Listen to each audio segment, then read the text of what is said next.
Hello അമ്മണി, ആ, എന്നാ ഉണ്ട് നാട്ടിൽ വാർത്തയൊക്കെ? ആ, സുഖവാ. അച്ഛൻ എന്നാ എടുക്കുന്നു? അവിടെ കിടക്കുവാ. വേറെ എന്നാ ഉണ്ട് വാർത്തയൊക്കെ? ഓ, ഇവിടെ ഇങ്ങനെയൊക്കെ പോന്ന്. അച്ഛനെ പൊന്നുപോലെ നോക്കിക്കോണേ. ആ, ഞാൻ ആകപ്പാടെ ഉള്ള ഒരു മോനാ. ഞങ്ങളെയൊക്കെ പൊന്നുപോലെ നോക്കിയതാ, ഒരു കുറവും ഇല്ലാതെ. ആ, അച്ഛൻ്റെ കയ്യിലൊന്ന് കൊടുക്കാൻ പറ്റുമോ? അയ്യോ, ഈ കിടക്കുവാലോ. എന്നാൽ ശരി അമ്മണി, ഞാൻ പിന്നെ വിളിക്കാം. അച്ഛനെ പൊന്നുപോലെ നോക്കിക്കോണേ. ആ, ഹലോ. പിന്നെ ആ, അച്ഛനോട് എനിക്കൊരു കാര്യം പറയാനുണ്ട്, ഞാൻ മറന്നുപോയി പറയാൻ.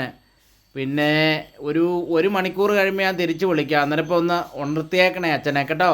ആ, അച്ഛൻ വല്ലതും കഴിച്ചായിരുന്നോ? ആ, കഴിച്ചു കഴിച്ചു, നേരത്തെ കഴിച്ചു. എന്നാൽ ശരി. ആ, ശരി.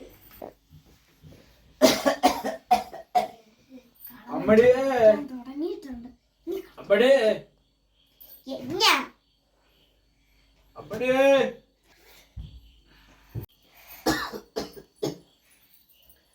എത്ര നേരമായ അമ്മണി, വിശക്കാൻ തുടങ്ങി.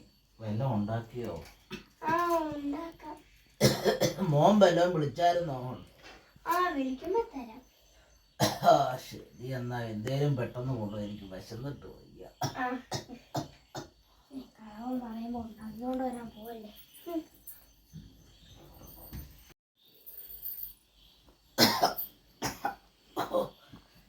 എത്ര നേരമായി അമ്മണിയോട് ഇച്ചിരി കാപ്പി കൊണ്ടുവരാൻ പറഞ്ഞിട്ട്. മക്കളും മരുമക്കളും കൊച്ചുമക്കളും ഒന്നും ഇല്ലെങ്കിൽ നമ്മുടെ അവസ്ഥ ഇതൊക്കെ തന്നെ. ഇതിപ്പോ ഏതാ, ഇവനൊക്കെ വലിയ വൃദ്ധസദനത്തിലും കൊണ്ടുപോയി വിടുവായിരുന്നു. ഓരോരുത്തന്മാരെ വെക്കും ഹോം നേഴ്സുമാരായിട്ട്. നമുക്ക് സമയത്തൊന്നും എടുത്തു തരാൻ പോലും മക്കളും ഇല്ല. ഒരെണ്ണത്തിനെ ആറ്റുനൂറ്റ് പോറ്റി ഉണ്ടാക്കിയെടുത്തു, കണ്ടെടുത്ത് പോയി കിടക്കുന്നു. നമുക്കെന്ത് ഗുണം?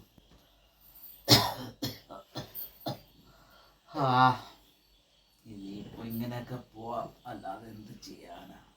ഇവളുമാരുടെയൊക്കെ സമയം നോക്കി നിൽക്കണ്ടേ.